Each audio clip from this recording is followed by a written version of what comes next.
Welcome to the ADHD Women's Wellbeing podcast. I'm Kate Moore-Youssef, and I'm a wellbeing and lifestyle coach, EFT practitioner, mum to 4 kids, and passionate about helping more women to understand and accept their amazing ADHD brains. After speaking to many women just like me, and probably you, I know there is a need for more health and lifestyle support for women newly diagnosed with ADHD. In these conversations, you'll learn from insightful guests, hear new findings, and discover powerful perspectives and lifestyle tools to enable you to live your most fulfilled, calm, and purposeful life wherever you are on your ADHD journey. Here's today's episode. Today we have a very interesting guest. I'm absolutely delighted to welcome Amanda Diekman, who is an autistic adult, parent coach, and an author in the neurodiversity space. And Amanda's become a leading voice in the movement for low-demand parenting practices with her book, Low-Demand Parenting, which came out last July 2023. And Amanda also runs a successful coaching practice for parents of neurodivergent children, including online courses and a vibrant membership community. And she lives with her husband and her 3 neurodivergent children in North Carolina, in an intentional community, which we're going to talk about, which I've just been hearing about off air, which is just fascinating and very inspiring. But we'll leave that to the conversation. But I just wanted to welcome you, Amanda, because I've been so looking forward to this conversation. Thank you. I'm really excited about it too. I feel like processing the ways in which low demand can be really life-giving for ADHDers is a conversation I've been wanting to have. So I'm really excited about this as well. You're using the word low-demand parenting. Now, there's going to be a lot of people that may have not heard this terminology before, but they will really feel that this is probably something they need in their life. Obviously, we're talking to parents right now, because I hear these common themes of exhaustion, overwhelm, pressure, just feeling like they just have so many expectations and outside stress, and everything just feels so complicated. And it sort of comes with this, I guess, this trend of being, helicopter parents, where we want to be doing the best we can for our kids, kind of education-wise, and all the activities, and making sure the kids are eating and the right food, organic cooking, home cooking. Like, there's just so many pressures. And we are seeing just like this frazzled state of parents. But then on top of that, we've got newly diagnosed neurodivergent parents who may have not known that they were neurodivergent, parenting their own neurodivergent children. And it feels like there's this common theme of so many of us just on the breaking point. And then when I came across yourself on Instagram and this term low demand parenting, I just thought, this is a revelation. And we need to talk about this. And I'd love you to be able to explain, I guess, the origins, how you came into this, and what it looks like, really. Yeah, definitely. Well, I can relate to everything you just shared, because that is my story also, and and that is the origin story for me of what low demand looks like. It is me asking, can I live like this? Like, is there a way through that doesn't just burn me out over and over and over again? There's got to be more to life, and my own quest for that. So in 2001, my middle child hit autistic burnout, which, just to define that a little bit, I didn't know he was autistic then. I'd never heard of autistic burnout, but it just looked like a kid who suddenly couldn't anymore. Like, he'd been trucking along, doing, and then there was a day, and for some people it's gradual, but for us it was sudden. He just couldn't. How he couldn't old leave was his he? room. Do you mind me asking? He was 6. Right. He couldn't go back to school. He couldn't speak to me in any other way besides screaming or calling me names. His food intake reduced down to just 2 or 3 foods. He mostly watched YouTube alone in his room for 10 hours a day, and it was terrifying because I had no idea what this was. And I didn't know he was autistic. I was really very much at the beginning of my neurodivergent journey. So anybody that's kind of in a similar place, like, I don't even know what I'm seeing. I just know that this is big, and it felt like a failure. It felt like I was a failure of a mom, and that he was a failure of a kid because I didn't have any other lens, and I had been raised to see the world in terms of success and failure. And it broke me because I didn't want to be a person who looked at their child and saw failure. I wanted a way of viewing him and viewing the world that had room for this too, to be okay, for me to be able to trust this part of his life story, just like I was able to trust the part where he was growing and thriving and going to preschool and learning new things. And so in that season, it was such a hard time for me and for our family. And at the end of that first year, I knew so much more. We had his autism diagnosis. We had so many new words and labels flying around, but it had been such a difficult year for me that I ended up being diagnosed with PTSD from the experiences that we'd gone through, both in our home and interacting with professionals who were supposed to be helping us, and who ended up shaming and blaming me. And through all of that, a couple months after that PTSD diagnosis, after a good amount of intensive healing, I wrote Low Demand Parenting in a 6-week period. I just sat down and just blah, blah, blah, blah, like it all flowed out of me, out of this like cry out to the universe that this is what I have learned. Like, I have survived and there is another way, and we must know it. It was like a battle cry kind of. So that context that you're speaking to, that overwhelm, that exhaustion, like that is actually the fertile ground. Like, it birthed something really beautiful in our lives. So practically speaking, low demand is about attuning and aligning with what's in front of you and saying this is also allowed to be. It's not about striving or making things better or always trying to improve. It was about me saying, I don't need to be a good mom or a bad mom. I can be a brave mom. I can show up for what life has brought me. And in that season, it brought me a kid who was in deep distress. And so when I say attuning and aligning, it was like, okay, you can eat pretzels and Nutella, and you can eat ice cream, from a bowl by the cartload. And I'm going to provide you those foods because this is what you need in order to feel safe. It looked like me saying, if we can't talk back and forth, then I'm going to learn to communicate with you through thumbs up and thumbs down and through notes slid under the door. And that's good. That's good enough. You don't have to say, yes, ma'am. You don't even have to say yes. Just, I can accept that this is where you are and make this safe. And the beautiful thing about this process is that we've been trained to believe that if we aren't always pushing ourselves and our kids, that we will become lazy and self-indulgent, and that we will just like kind of crumble into pieces if we're not always holding ourselves to a high standard or always and I believe that about myself. Absolutely. And I believe that about my kid. And I thought, well, if I come down to his level, like if I make this okay, well, then how much worse could it get? And he'll never, whatever, that's what the fears and the projections said. Like, he'll never eat anything else. If I say it's fine for you to eat pretzels and Nutella, then that's all he'll ever eat. Or if I don't make him come out of his room every day and get fresh air and exercise, his body will never get strong again. He'll just stay in this room playing video games and YouTube forever. That's what the fears said. Yeah. And the beautiful thing is it was not true.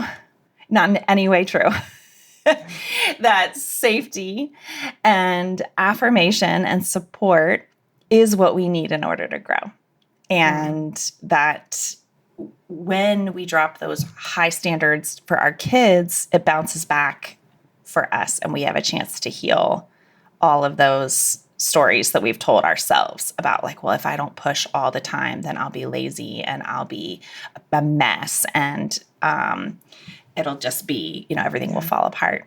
first of all, what a horrendous time that must have been for you as a parent. I can't imagine how scary and worrying that was, and the impact on you and your family and just everything. And I'm so glad that they're doing, better now. And I hope that people listening to this right now, and perhaps they're going through something similar. I know I hear it a lot that, through a lot of my coaching clients, they come wanting to talk about them, but there's so many worries about their own children. And most of us who have got children, we worry about our kids and we do worry about the future.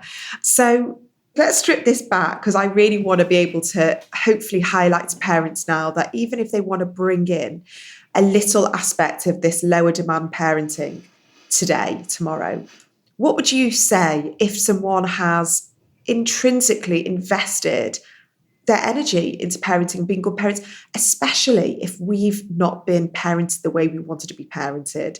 Then we overcompensate, which I see a lot of, that we didn't get the parenting and the love that we wanted, so we're going to do 10 times more at the detriment of our own health. So what little tiny tweaks can we bring in? Oh, that's such a beautiful and important question. One tweak is probably it's a big tweak, but it's something that you can let start small and then see how it grows. It's a wondering question about a big system, Abeism, which is this like whole big blanket for like all the other isms that make their way in. It's not something we're doing on purpose. It's like, this is the air we breathe, the water we swim in. It's been baked into us since we were itty bitty. And talking about that generational aspect, oftentimes our parents very consciously taught us some of these more ableist ideas when we were really little. And so I'll just make that practical. It might be something like, if you were an ADHDer and you were a little person who had a lot of energy and a lot of ideas, and you needed to pivot from one thing to the next, to the next, to the next, a lot. Your parents maybe said something like, you're too wild. You need to focus. You need to buckle down and get serious. You're only going to make it in life if you can finish something that you start, right? So you got that message. And that was like, it was stated as an absolute, like, if you don't get a handle on yourself, you are going to be a failure. Yeah.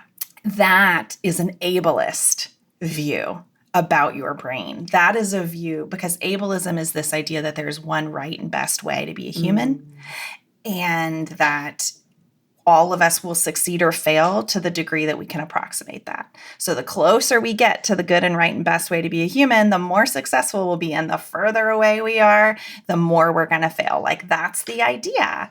And so the wondering is just, is this true? This thing that someone else is saying, maybe it's an expert who's like, well, you need to have a chart for your kid of like all the tasks that they need to accomplish in the morning, because they need to be able to put their own shoes on and get their own lunch ready and be out the door on time. Like, that's what good kids look like. And you could just back up and be like, is that true? Is that true? Is that really what this kid needs to be learning right now? And then maybe back up to yourself. Like, maybe you're saying that same thing to yourself. Like, if you're late, you're letting other people down, and you are violating the social contract, and you are less good of a human and less worthy of love and less worthy of affirmation because you're always late, right? And is that true? Is that true? Can you be just as worthy and just as wonderful without a ingrained sense of time? Like, who decided that being on time was also a moral, like, that you were better for being on time, Yeah.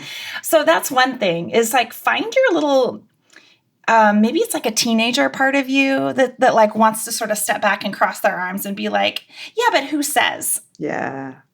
And let that part just have a field day with all of these ideas swirling around. Because I think just asking that question can open up a possibility of making a tweak and letting something go. It's when we're we go from the thought to the action really, really fast. Like, well, then I have to. Then we get like, okay, well, then I'm going to Google like, what does Etsy say about the best charts? And we're like all lost. It's already done. Yeah, you're inside my head right now. Right. Totally. Once you're on Pinterest, you've already lost. Yeah. Like, back up. Is this true? Is this right? Is this aligned? Is this actually what matters to us right now? Or does something else matter more? And it's very possible that safety and trust actually matter more than all of the doings things that you're spending so much of your energy trying to make happen. Again, for you and your kids, it's the same conversation. You can drop demands for your kids, or you can drop demands for yourself, whatever is the way in. If you feel like we are scheduled to the max, my kids need all these activities, it's really important, we can't let any of them go, okay, fine, then that's not your way in. Step back and look at yourself. What are the things that you're expecting of yourself that are just not doable right now? Maybe you need to be in a paper plate season for a while, because just the getting dishes in, dishes out, or dishes washed, like maybe that's just not, it's not your season. You're in a paper plate season, and that in there is no moral failing there. Or maybe you're in a we don't wash everything after we wear it season. You're like we wash the essentials, but we're not going to wash every single t-shirt. They're fine. So I define a demand as anything that is too hard in the present moment. And it is as simple as that. You get to decide what is too hard right now, because some things are hard, and we're brave, and we show up, and we ask for help, and we do our best, and we don't have to be perfect. And that is beautiful. That is a whole category of hard. But we can really only sustain so much hard in our life. We have capacity for hard. And then what's missing though is too hard, because when things are too hard, we let it go. And I think we've learned only hard. That's all we know how to do. It's like push through and do more. And I actually think push through and do more is like a whole thing I just want to put on the shelf. Like, that doesn't exist for me. There's hard where it's like, I have capacity for this, and I will show up, and I will do my best, and I will ask for help. And when something is a demand, so it is too hard, then let's say it's like having friends over is now in your too hard category, or having them every week is too hard or something, you kind of define it. Then for every demand, like this is too hard, I always like to find the layers. So it's like if you've seen that image of the iceberg and only a little bit sticks up above the water. So the demand is that teeny bit sticking up above the water. Yes. It's like your signal that there's a lot more under it. So then the demand is a concrete thing, having friends over twice a week, brushing teeth every night, doing weekly laundry, going to gymnastics class. It's like, it's a concrete thing, eating at the dinner table. It could be anything. But then for every demand, underneath it is a positive expectation that we have for ourselves or our kids of what it looks like to be good. Yeah. So something like good kids do lots of activities, or good kids have lots of friends, or good moms entertain, or good friends host parties, or whatever it is. It's like a general statement that we have about what the good life looks like. And there's so much work to be done there with saying, wait, what if none of that stuff exists? What if it's all made up? What if I am good enough just as I am? I don't have to become good by doing certain things. I am good just as I am. And so that's the work there. But then there's a whole nother level if we're like really subterranean with this stuff that has to do exactly with what you mentioned. Like, it's so specific. So the expectations level might be really similar between us. Like you mentioned, like it might be baked into us, like good women do these things or good moms do these things. But the really deep stuff is particular to you and your story. It's the things that only you can say. So it might be something like, we didn't have enough money for gymnastics class growing up, and I always wanted it. And my parents told me that I didn't matter enough to spend our precious extra income on the one thing that I wanted in the world. And, they spent it on their stuff, but never on me. And I swore that I would give my kids everything so that they could thrive. And so, no, you can't quit this gymnastics class because we have paid money for it and you have to keep going, right? Like, that's why when our kid is like, I don't like gymnastics, we're like, oh, yes, you do. And you will go and your coach is expecting you. It's that like really deep stuff. And sometimes we forget to go down there. We either get stuck on like, yes, you will go to this gymnastics class and we never go beneath the surface. Or maybe we get down to like, well, good kids follow through on their commitments and you don't waste your parents' money. And that's kind of in the expectations, like the good life category, but we don't really go there to like, well, how did I build that view? Like, why is that so important to me? And we really can't drop the demands until we go all the way down. I mean, we can let it go for a week or two, or we could say, okay, fine, we'll lose the money on gymnastics. You don't have to go. But deep down, there's going to be this belief of like, am I a bad mom because I let her off the hook? Or like, is she not going to follow through on her commitments? Or does she not really feel loved? Or whatever those like, and it's going to live in us. And then it's just going to come out the next time. Yeah. So to really do the work, we got to go all the way down to the basement. Yeah. So I'm just interrupting today's episode to let you know about a brand new live workshop that I've got coming up on the 24th of May at 1 p.m. And this workshop is all about reducing your ADHD overwhelm in family life and discovering and welcoming in more calm and regulation. Now, I want to let you know that I don't have all the answers, but it's something that I deal with on a daily basis. And I've discovered over the years of understanding my own ADHD and coupled with all my coaching and talking to my experts on the podcast, as well as all my hundreds of coaching clients, that there is a way of living without feeling in this sort of default state of feeling like you're drowning, that you're stressed all the time. And juggling family life alongside an ADHD brain can feel overwhelming at best and debilitating at worst. And life is happening at the moment at breakneck speed. We are all struggling to feel balanced, to like we're keeping up.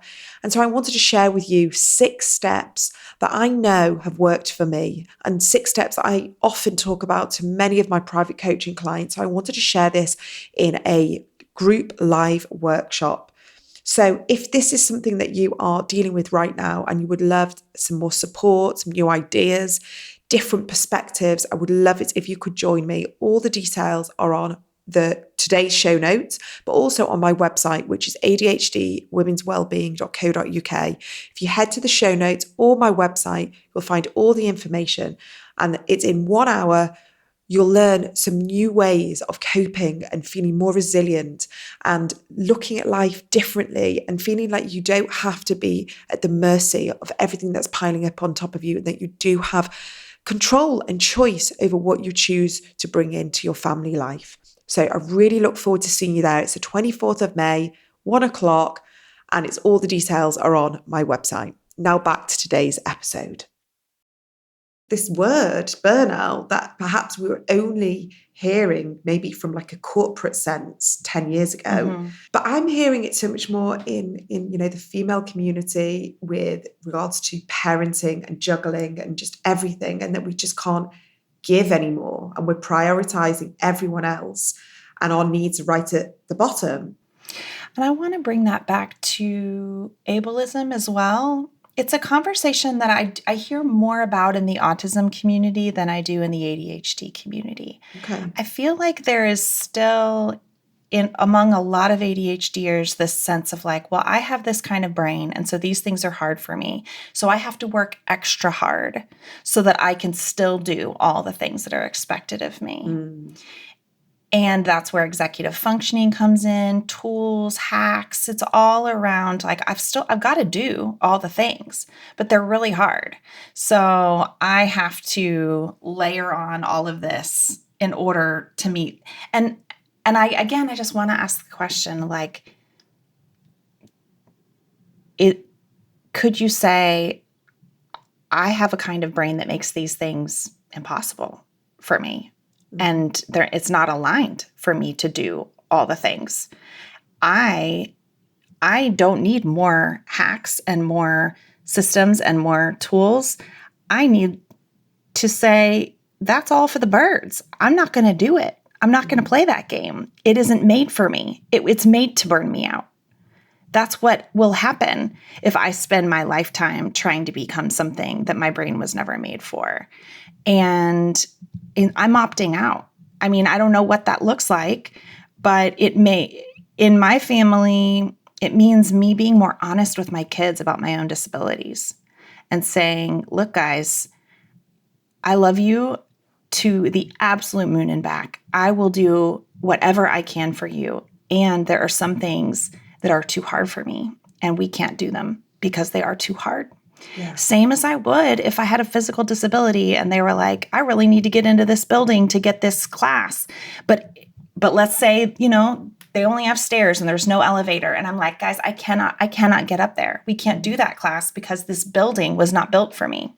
It is inaccessible to me. I can't get to the second floor until this building changes and adds an elevator. What would it take for that WhatsApp group to get its stuff in a pile and send out one concrete, bulleted, meaningful communication per week? And then have an optional, here's all the stuff. That's a systems question. That's not a you problem. That's a them problem. It wasn't built for your brain.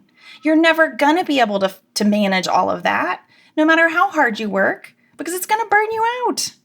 So use your precious energy saying either I'm going to opt out of this whole thing because it is not for me, or saying, hey, look, system, this is about my kid. My kid wants me to be able to sign her forms and pick her up on time. And in order for us to get that for her, you got to work with me, disabled adult who has a brain that is not built for your system. So fix your effing system, right? That's what we need to do collectively as a community. And I do think that if ADHDers got on board with this view, we could see a lot more systemic change.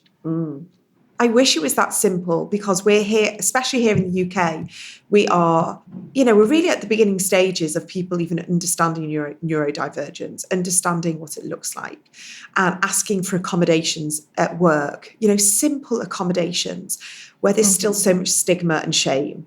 And in the UK, we've got this kind of, stiff upper lip, just get on with it, stop moaning, all this woke nonsense, you hear about it and you feel the undertones, even if they're not saying it. And if you work in a corporate environment, it's just, you deal with it. You want a job, deal with it. Stop moaning, stop asking for things. Other people get on with it. This is the kind of narrative I'm hearing from different places. I've got a client who is a doctor, and she's been diagnosed with ADHD, and she still feels from the other doctors in her practice that there is still a sort of a level of, really, is this whole ADHD thing real? Are people really this bad? And that's coming from doctors. So there's still so much invalidation. So much. It can be really scary, to unmask, to ask for what you need, because there is still this quite wide systemic reaction, I think, to saying, I'm an adult, I've just been diagnosed with autism or ADHD. And they'll be like, you've got your shit together, you've got a family, you work, your house is tidy, there's no way. And then we have to over-explain, and it's exhausting. And like you say, we only have a finite amount of energy. And then it's on top of that having to explain ourselves and ask for things and, feel that we're worthy of asking those things as well. And sometimes it's easier just to kind of go, I'm just going to put up and shut up and just deal with the broken system.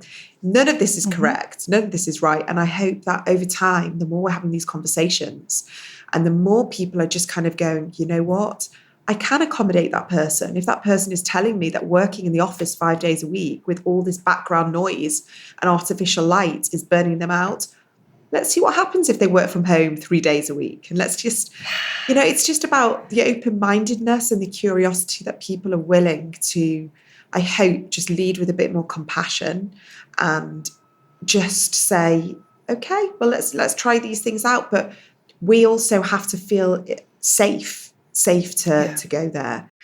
It is about this radical acceptance of where we are right now. And I know you talk a lot about like homeschooling or unschooling. There is a lot of people in the community whose children are, the school refusal. They're finding it really hard to get them into mainstream schools. We're juggling full-time work, and we are needing to reduce all these expectations. How are people navigating this if they are working and the children are refusing to go to school? And like, where do we begin? Gosh, that's a really, really hard question. I'm grateful for the advocates who are getting loud about this. And I know that there's a whole movement going on in England right now around just a huge pushback. So I just feel like we all need each other. And so thank you for the people who are picketing and writing letters to government and changing laws, and all of that's so important. But for me, I'm just another mom trying to figure this out. So I'll speak from that perspective.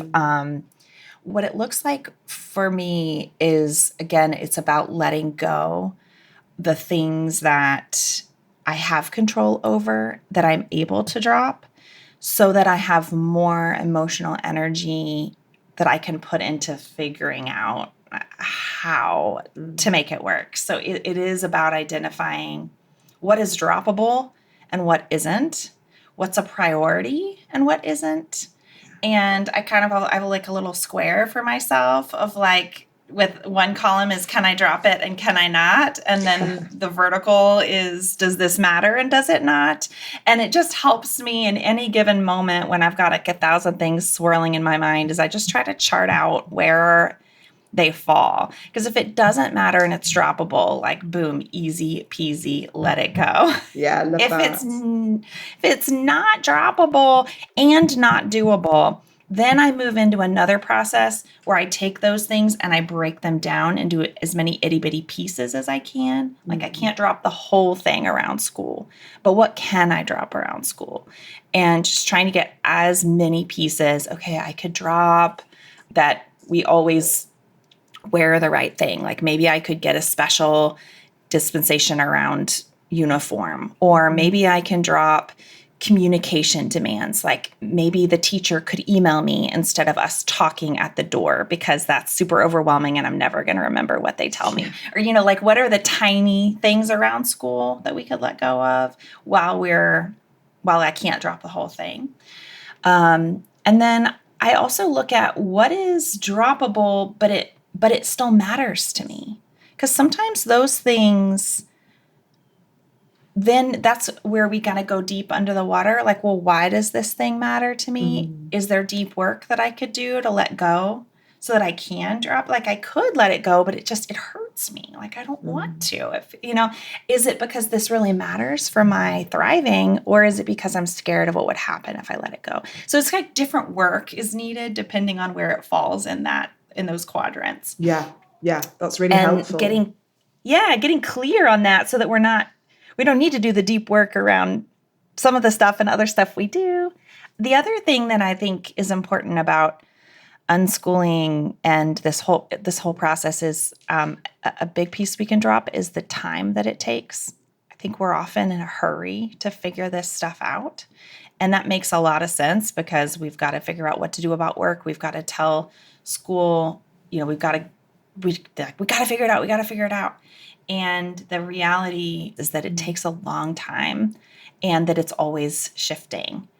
And I can't drop the world's urgency, but I can drop my own judgment of like what it all means. So I guess practically what that means is when we were in a year-long discussion with school about trying to navigate home-based schooling and all of this, I just regularly said to myself, it's okay that this is taking a long time.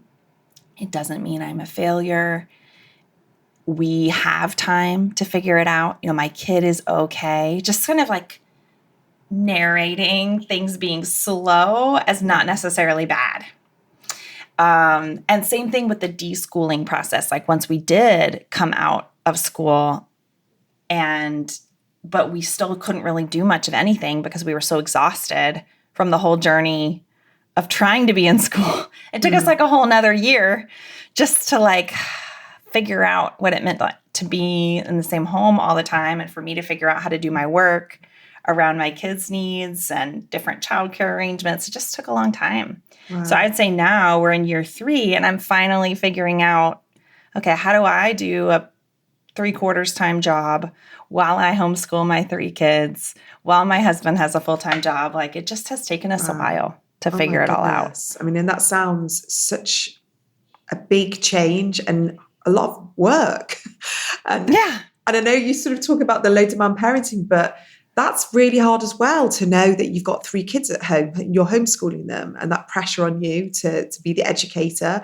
But also on the flip side, I guess then you now know what your kids need to thrive and when you need to let them play, and it's not as structured. And there's all these different, I guess, all these nuances that I guess this conversation is literally an opening to anyone that's listening right now who kind of thinks something needs to change, and then noticing all this overwhelm and pressure and exhaustion, but they don't really know didn't know maybe how to articulate it. And I think what you've done in this conversation is amazing, because maybe it can heal something, or it can give us that permission slip to say, this week everything is going to be freezer food, or this week we're having cheese toasties or jacket potatoes every single day. And, for me, the biggest thing that's ever happened in my life is the air fryer, because it has enabled my kids to be really independent. I buy loads of like what I hope is relatively, healthy freezer food. They can then make themselves food. They're not shouting to me that they're hungry. Sometimes, dinner is made in 10 minutes because I put it in the air fryer and it's on the table. And I have to say, it's made a big difference to our life, the air fryer. So it's finding these little things that it's okay if you've not stood by the stove stirring for 20 minutes. Doesn't make you any less of a parent or mother or wife or whatever you want to, describe it. What's kind of changed for you? Like, if you look at the you 5 years ago, 10 years ago, maybe the beginning of a journey, what's that big change for you? I put a lot of energy into things that, it turns out, once I did that, like under the iceberg work, didn't matter to me at all. Like getting everybody to sit down at the table and eat a meal all at the same time every evening. I put a lot of energy into that because it was so hard. And so then I'm like, okay, well then we need feeding therapy. So I've got to find an OT that can do feeding therapy so my kid can eat the things that I'm putting in front of him. And then we need this whole like disciplinary chart for what do you do when you hit your brother at the table? Or I'm researching like, why is my toddler throwing their food? Or like, there's so much work that went into trying to get us all to sit at the table. And what I would do now, like if I could go back to those early days, I would be like, oh, eating at the table is too hard. We're going to drop it. Yes. And just like shortcut all of that work that I poured into trying to make that thing work, because it doesn't matter to me. I think if it really mattered, like if I was truly getting something really important out of that act, then maybe that work would have at least been in service of something. But like deep underground, I don't care.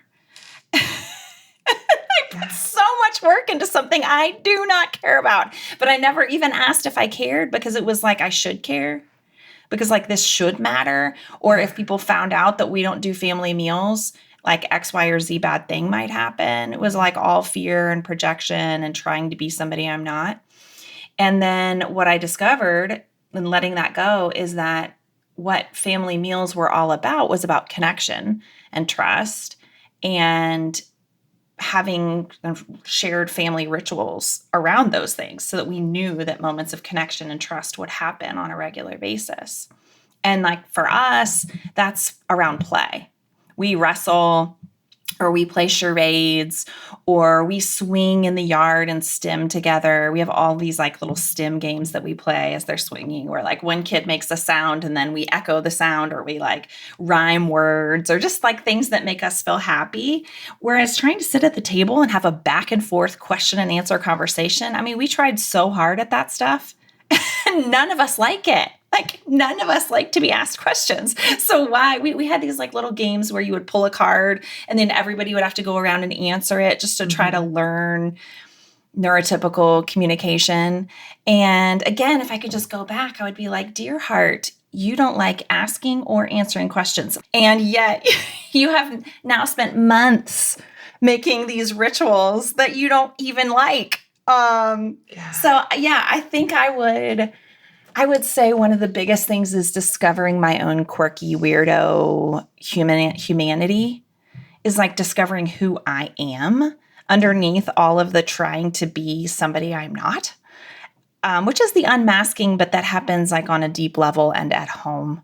And again, it's slow, because for months I was just devastated about losing this family mealtime until I was able to do the deep work around like, well, what are meals even about? And can I let go of this idea that we'll be able to go out to a restaurant and be like everybody else and just kind of like sit there quietly? Like, we can't. My children are plenty old enough to be able to sit in a chair. Like, they're 11, 9, and 7, but we can't. We cannot go to, they'll be crawling everywhere, loud. That's just what their bodies do in those environments. Yeah.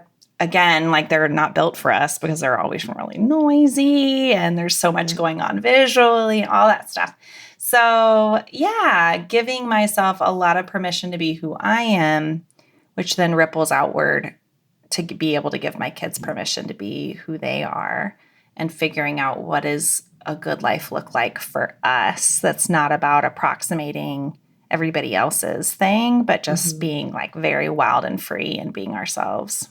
I love that. That's beautiful. And I think so many people will relate to that because, you know, I'm speculating, but I guess you guys are probably good if you go to a park or you go and hang out in nature and you're running around. And a lot of families don't do that. A lot of families only connect in one way, and they don't connect by going out and, like you say, playing. And I just think if there's, at least if you're connecting in some capacity, whether it's around the table, in a park, playing games, at bedtime, it just, as long as there's your way that feels really good and really natural, then your kids couldn't ask for any more. And I love that you've given people this invitation to let go and to just feel a bit freer in their family unit and trust that they do know best and they do know what's good for their kids and for them. And I know I mentioned it right at the beginning of the podcast that you have decided to live in this intentional community. And you were explaining to me that there's about 100 families, and you have chosen to all buy houses next to each other, and you all have different disabilities and I guess different needs, and you support each other. And in a few sentences, can you tell me a little bit? Because I just think it's so inspiring, and I just wanted to finish with that to maybe see if other people wanted to start their own communities. Yes, absolutely. Well, we live in an urban area, so we were able to buy like one city block, which has a bunch of different multi-family units in it. So it's a mixture of like apartments and homes. And they're not 100 families, but 100 residents is our numbers. And it's called the North Street Community. You can learn more. We've had a couple of different news stories done about what we're doing. As far as I know, we're really the only community quite like this, but there have been many other communities that we've modeled ourselves on over the years. But yeah, what we do is very ordinary. It's like we help each other get groceries. We get rides to work. We share meals. Our kids play together. You know, we're just like neighbors, but the intention behind everything we do is really around creating a place where we don't have to hide the things that we need support with, where they can just kind of be right out in the open, and where there's the possibility of getting really genuine care in community from the people that we live near. So it's called North Street, and it's in Durham, North Carolina, if you want to learn more. That's beautiful. And it just shows, doesn't it, the power of community and support and connection, and knowing that you can be authentic with those people and having that common ideology of being open. And I think it's beautiful. So I will link that. I will put that in the show notes. If people are interested, they can learn a little bit more. But I think a lot of people might want to get in touch with you, Amanda. And can you tell people how they can find you? Is your book available on Amazon? Tell us more. Yes. Okay. I'll start with the book. It is available. It's published by a British publisher, so very much available in the UK. You can get the print book, you can get Kindle, you can get the audiobook. So however you learn it's all out there. And if you just kind of want to get a sense of our story, you can get the first chapter for free on my website, which is amandadeekman.com. And the first chapter is very much a narrative style of what we've been through and a kind of overview of the philosophy of low demand. So I think you'll have a sense of whether or not it's worth spending your money on after you read the first chapter. So that's a good way to get that for free. And then I'm online in many of the places at Low Demand Amanda. I'm most active on Instagram and Facebook, but I'm kind of popping up in some other places as well. And I really love creating community too among parents, that many of us who are practicing low demand feel really lonely and a little bit scared because we feel like we're the only ones doing it this way. And so a big part of what I want to do and be about is bringing people out of the shadows and giving them a sense of like, hey, keep your head up high. Like, I drop demands and I'm proud of it, Yeah.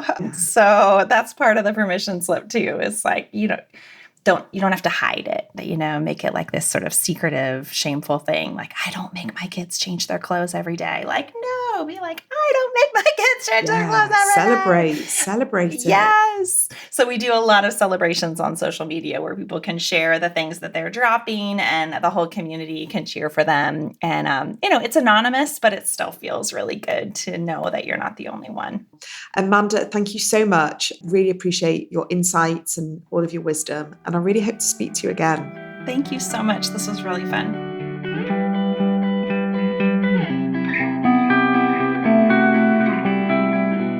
I really hope you enjoyed this week's episode. If you did and it resonated with you, I would absolutely love it if you could share on your platforms or maybe leave a review and a rating wherever you listen to your podcasts. And please do check out my website, ADHDwomenswellbeing.co.uk, for lots of free resources and paid for workshops. I'm uploading new things all the time and I would absolutely love to see you there. Take care and see you for the next episode.